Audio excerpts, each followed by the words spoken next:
It has no gold. No roof for centuries. No windows. Yet 2 billion people face it 5 times a day. Kings have tried to destroy it. Floods have hit it. But it still stands. Because it wasn't built by a king, it was built by a father and his son, under direct command from Allah. This is the story of the Kaaba, the first house built for the worship of Allah on earth.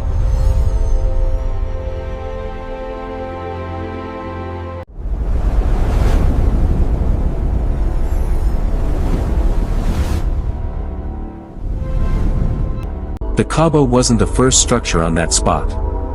Allah tells us in the Quran, indeed, the first house established for mankind was that at Bakka, blessed and a guidance for the worlds.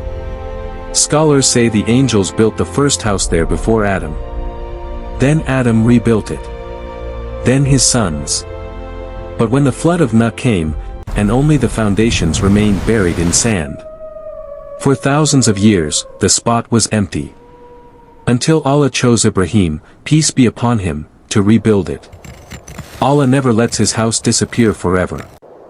Even if it's buried, he sends someone to raise it again. Your purpose might be buried right now too. But Allah knows the location.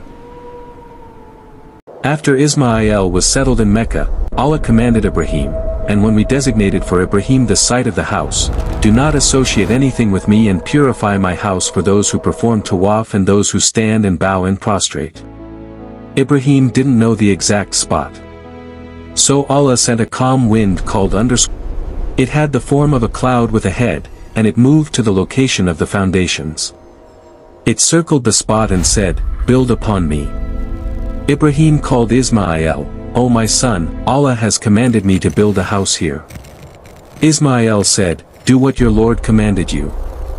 Ibrahim said, "And you will help me?" He said, "Yes, I will help you." A prophet. A teenager. No cranes. No money. Just obedience. And they built the most visited building in human history. Ibrahim would build. Isma'il would bring the stones. When the wall got too high, Isma'il brought a large stone for Ibrahim to stand on.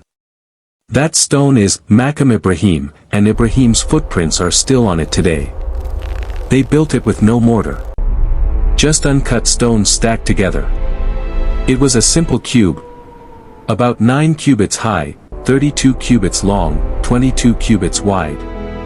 It had 2 doors at ground level, no roof. As they built, they made a dua that every Muslim benefits from today, "Our Lord, accept this from us. Indeed you are the hearing, the knowing.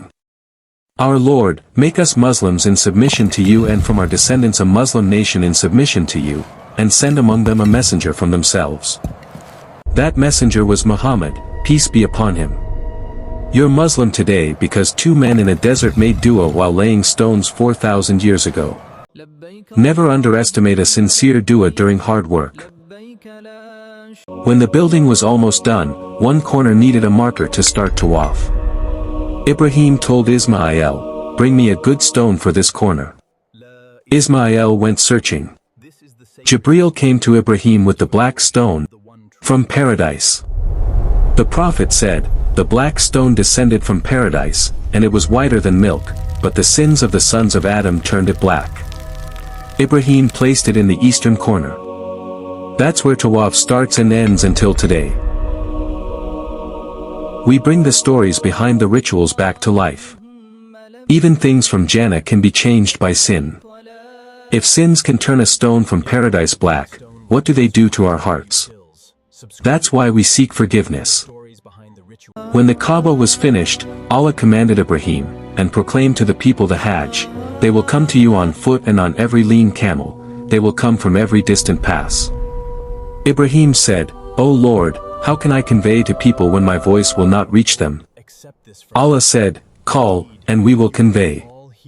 So Ibrahim climbed Mount Abu Qubais and called, "O people! Your Lord has built a house, so perform Hajj to it." And Allah made that call reach every soul in the loins of men and wombs of women until the day of judgment. That's why your heart yearns for Hajj even if you've never been. Your soul heard Ibrahim's call before you were born. Everyone who makes Hajj until Qiyamah is answering Ibrahim's call from 4,000 years ago. The Kaaba was destroyed and rebuilt many times. By Amalekites. By Jurham.